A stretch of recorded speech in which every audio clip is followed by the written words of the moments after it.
Well, আজকের ক্লাসটা কেউ স্কিপ করো না, বিশেষ করে অ্যাডভান্স লার্নাররা তো একদমই নয়। তার কারণ আজকের টপিকটা হচ্ছে একটা অত্যন্ত ক্রুশিয়াল টপিক। যারা অ্যাডভান্স লার্নার আছো তারা যেমন এখান থেকে শিখতে পারবে, not only advance, intermediate to advance learner যারা রয়েছে তারা প্রত্যেকে শিখতে পারবে।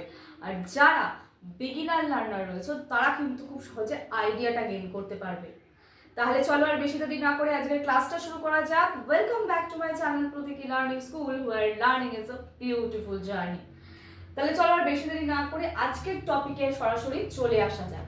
আজকের টপিক হচ্ছে থার্ড কন্ডিশনাল সেন্টেন্স। তোমরা বলবে যারা বিগিনার লার্নার আছো, what is conditional sentence ma'am? একটাই কথা, কন্ডিশনাল সেন্টেন্স হচ্ছে কোনো বাক্যে যখন তুমি একটা শর্ত চাপিয়ে দিচ্ছ, অর্থাৎ কোনো শর্ত থাকলে তখনই সেটা কন্ডিশনাল সেন্টেন্স হিসাবে গণ্য হবে। আমি যদি এখন খুব সহজে বোঝাই কন্ডিশনাল সেন্টেন্স কি, তাহলে এটা বলতে পারা যায় আজকে যদি রোববার হয় তাহলে আগামী দিন সোমবার। If today is Sunday then tomorrow will be Monday. ব্যাপারটা অনেকটা এইরকম যে এই ইফ দিয়েই তুমি তোমার শর্তটাকে বুঝিয়ে দিচ্ছ যে যদি আজকে রবিবার হয় তাহলে আগামী দিন অ্যাজ এ রেজাল্ট কি হবে? সোমবার। তো এখানে একটা কন্ডিশন থাকবে, একটা তার রেজাল্ট থাকবে। দিস ইজ কন্ডিশনাল সেন্টেন্স, একটা বেসিক ভাবে তোমাদের বোঝালাম। এইবার যারা এই থার্ড কন্ডিশনাল সেন্টেন্স দেখবে তাদেরকে আগে বোঝাবো কিভাবে আমরা থার্ড কন্ডিশনাল সেন্টেন্সটাকে সলভ আউট করতে পারি। জিনিসটা কি রয়েছে? কন্ডিশনাল সেন্টেন্স খুব ইজি একটা জিনিস। যদি প্রত্যেকটার ফর্মুলা বুঝতে পারো, যে কোনো ইংলিশ কিন্তু ক্র্যাক করতে পারবে। তোমরা যে কোনো ইংলিশের ব্যাপারে টেস্টও তোমরা কিন্তু ইজিলি ক্র্যাক করতে পারবে, শুধু একটু ফর্মুলাগুলোকে ভালো করে ফলো করতে থাকো। চলো, আচ্ছা, ফার্স্টে কি রয়েছে? ডেসক্রিপশন। আগে বুঝতে হবে আমাদের, যেন আমি ডেসক্রাইব করে দিয়েছি ইংলিশে ও বাংলায়। দেখো, third conditional sentence used to talk about a past possibility that did not happen and its unreal result. অর্থাৎ বলতে চাইছে যে এমন একটা কোনো অতীতের ঘটনা, এখানে যেহেতু থার্ড কন্ডিশনাল সেন্টেন্সে পাস্টের ব্যাপারে কথা বলা হয় বা পাস্টের ব্যাপারে কথা বলা হচ্ছে, সেই ক্ষেত্রে পাস্টের এমন কোনো পসিবিলিটি যেটা হয়নি, যেটা পসিবিলিটি ছিল সেটা হয়নি, এবং যদি সেটা ঘটতো তাহলে কি রেজাল্ট হতো, অর্থাৎ সেই জন্য বলা হচ্ছে আনরিয়েল রেজাল্ট। কারণ যেহেতু ঘটেনি তার রেজাল্টটাও আসেনি, কিন্তু যদি হতো সেই জিনিসটা তাহলে কি রেজাল্ট আসতো। এইটাই হচ্ছে কন্ডিশনাল সেন্টেন্স। এই থার্ড কন্ডিশনাল সেন্টেন্সের এটাই ফান্ডা রয়েছে আজকে আমরা যেটা শিখতে চলেছি, ঠিক আছে? অথবা সেকেন্ডটা কি হতে পারে? Missed or আনরিয়েলাইজড possibility or past regret. অনেক সময় আমরা রিগ্রেট প্রকাশ করার জন্য এই ধরনের সেন্টেন্সগুলো ব্যবহার করি, বা ওই যে বললাম পসিবিলিটি ছিল আমরা মিস করে গেছি, সেইগুলো বোঝাতেই থার্ড কন্ডিশনাল সেন্টেন্সের এই পার্টিকুলার যে ফর্মুলাটা রয়েছে নিচে দেওয়া সেটা আমরা ব্যবহার করে থাকি। আচ্ছা, সেম কথাই আমি বাংলাতে লিখে দিয়েছি, একটু দেখে নাও। নেক্সট হচ্ছে সাবজেক্ট, নেক্সট হচ্ছে ফর্মুলা। কি রয়েছে? Subject plus modal verb plus have plus past participle plus then plus subject plus would plus have plus past participle. ওরে বাবা ম্যাম, এত বড় ফর্মুলা কি করে মনে রাখবো? একটা রকমায় মনে রাখবো। এটা কিভাবে মনে রাখবে সেটা আমরা এক্সাম্পল দিয়ে যখন দেখব তখনই মনে রাখবে। দেখো তো এই এক্সাম্পলগুলো কতটা বুঝতে পারছো। এইবার আমরা দেখে নেব এক্সাম্পল সমেত ফর্মুলাটার এক্স্যাক্টলি কিভাবে প্রয়োগ করেছি। এছাড়াও এখানে চারটে দেওয়া রয়েছে, আরো অনেকগুলো এক্সাম্পল প্লাস এক্সারসাইজ দুটোই কিন্তু স্ক্রিনে প্রোভাইড করা থাকবে। চলো দেখে। He could have studied harder than he would have passed the exam. এটার মানে কি? সবার প্রথমে মানেটা বোঝার চেষ্টা করো। দেখো, এখানে বলতে চাইছে সে, এইটুকুর আগে মানে দেখো, সে যদি আরো ভালোভাবে পড়াশোনা করত তাহলে then he would have pass the exam, সে তাহলে পাস করতে পারতো এক্সামটা, বা সে হয়তো পাস করে যেত এই পরীক্ষায়।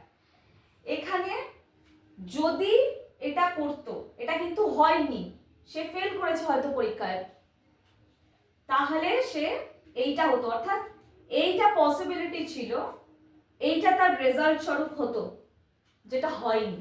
এই দুটোর মধ্যে কোনোটাই ঘটেনি। বোঝা গেল? তো এইরকম মিসড পসিবিলিটিস বা রিগ্রেট রয়েছে কোনো কিছু, সেইটা আমরা এখানে বোঝাবার চেষ্টা করছি কিন্তু। ঠিক আছে, নেক্সট কি রয়েছে দেখো। তার আগে একটু বলে দিই যে কিভাবে ফর্মুলাটা আমরা এখানে প্রয়োগ করেছি। দেখো, সাবজেক্ট হচ্ছে হি, মডেল ভার্ব হচ্ছে কুড, তারপরে হ্যাভ, তারপরে past participle form of study, STUDY, studied, past participle form হচ্ছে স্টাডিড। হার্ডার, একটু মানে সেন্টেন্সটাকে টানা হয়েছে, মানে ধরো পাস্ট পার্টিসিপলের পর আবার একটু সেন্টেন্স, কমা, দেন সাবজেক্ট আবার হি plus would have passed the exam, পাসে past participle form passed the exam, rest of the sentence। বোঝা গেল? তাহলে একটা আমার যেমন কন্ডিশন লাগছে, আরেকটা তার রেজাল্ট হচ্ছে, কিন্তু হিসেব মতোই দুটোই কোনোটাই কিন্তু পাস্টে ঘটেনি, সবটাই অ্যাজাম্পশনের টাইপ বলা হচ্ছে, যে যদি এটা হতো তাহলে এটা হতে পারতো, ব্যাপারটা এইরকম। নেক্সট কি বলছে, she could have left on time, then they would have caught the train, অর্থাৎ সে যদি সঠিক টাইমে বেরোতো তাহলে ওরা ট্রেনটা সঠিক টাইমে ধরতে পারতো। অর্থাৎ কারোর একজনের দেরির জন্য ট্রেন লেফট হয়েছে বা ট্রেন ধরতে পারেনি, তো সেই জন্য দুজন ব্যক্তি রয়েছে এটার মধ্যে, যার মধ্যে একজন দেরিতে বেরোনোয় ট্রেনটা ধরতে পারেনি, সেটার প্রেজেন্ট রেজাল্টটা এইরকম, কিন্তু এটা অ্যাজাম্পশন করা হচ্ছে যে যদি এইটা হতো তাহলে এইটা হতে পারতো, সেই হিসাবে কিন্তু জিনিসটাকে বলা হচ্ছে। অর্থাৎ যদি ওরা সঠিক সময় বেরোতো তাহলে ওরা ট্রেনটা ধরতে পারতো। বোঝা গেল? মানে এইটা একটা কি বলবো, আনরিয়েল, একটা মিসড পসিবিলিটিস, যার একটা আনরিয়েল রেজাল্ট বলা হয়। মানে এই রেজাল্ট এটা ঘটলে তবে এটা হতে পারতো।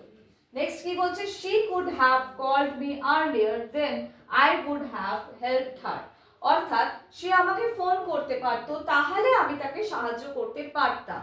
আবারও সেম জিনিস, এইরকম একটা মিস পসিবিলিটি যেখানে আমার বা এখানে লাস্টে আছে যে ও হেল্প করতে পারতো, মানে এটা রেজাল্টটা হতে পারতো। লাস্টে কি রয়েছে, you could have told the truth, then everyone would have trusted you, অর্থাৎ এখানেও কি বোঝাতে চাইছে না, তুমি এই জিনিস তুমি সত্যিটা বলে দিতে পারতে তাহলে সবাই তোমাকে বিশ্বাস করতে পারতো। অর্থাৎ জিনিসটা কি বোঝাচ্ছে না, রেজাল্টটা কি হতো না, তোমাকে বিশ্বাস করতে পারতো। কেন বিশ্বাস করতে পারছে না, কারণ তুমি সত্যিটা বলোনি। অর্থাৎ প্রেজেন্ট রেজাল্ট কিন্তু সত্যিটা বলেনি তাই বিশ্বাস করতে পারছে না, বাট হতে পারতো কোনটা অ্যাজিউম করা হচ্ছে না, you could have told the truth, তুমি সত্যিটা বলতে পারতে, তুমি সেই পসিবিলিটিটা মিস করে গেছো, একটা রিগ্রেটও বোঝাচ্ছে কিন্তু জিনিসটার মধ্যে। then everyone would have trusted you, অর্থাৎ তোমাকে ট্রাস্ট করতে পারতো। এইবার বাকি এক্সাম্পল গুলো তোমরা দেখো এবং এক্সারসাইজটা দেখো, দেখে বলো তোমরা কতটা বুঝতে পারছো। এইখানে কিছু এক্সাম্পল আমি তোমাদেরকে প্রোভাইড করে দিলাম, দেখো, পড়ো, বোঝার চেষ্টা করো, কোথায় অসুবিধা হচ্ছে সেটাও আমাকে জানাও। এইবার রয়েছে এক্সারসাইজ, ভালো করে এক্সারসাইজ দেখো, পড়ো এবং সলভ করো। ওয়েল, তাহলে আজকের মতন এই পর্যন্তই, দেখা হচ্ছে আবার পরবর্তী ভিডিওতে। ততক্ষণের জন্য ইংলিশ প্র্যাকটিস করতে থাকো।